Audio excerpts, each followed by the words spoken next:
প্রিয় ফেসবুক বন্ধুরা, আপনাদের সকলকে জানাই আসসালামু আলাইকুম। আশা করি আপনারা ভালো আছেন।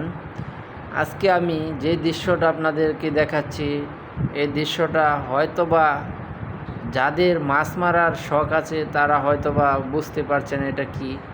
জিনিসটা হলো পিঁপড়ার ডিম সংগ্রহ করতেছে গাছ থেকে।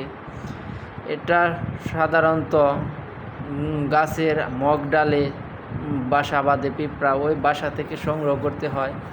তাই আমি আর আমার ছোটো ভাই হাঁটতে হাঁটতে জঙ্গলের দিকে চলে আসলাম। চলে আসার পর দেখতেছি দুইজন লোক এই পিঁপড়ার ডিম সংগ্রহ করতেছে বড়শিদা মাছ মারার জন্য। যাদের বড়শি দিয়ে মাছ মারার অনেক শখ আছে তারা এটা সংগ্রহ করার জন্য জঙ্গলে জঙ্গলে ঘুরে এটা সংগ্রহ করে। কারণ এটা কিনতে অনেক কেজি প্রতি অনেক টাকা লাগে, প্রায় 2000 থেকে 2200 টাকার মতন লাগে কেজিতে। তাই তারা নিজেরাই সংগ্রহ করে পরে বড়শি দিয়ে মাছ মারার জন্য সংগ্রহ করতেছে।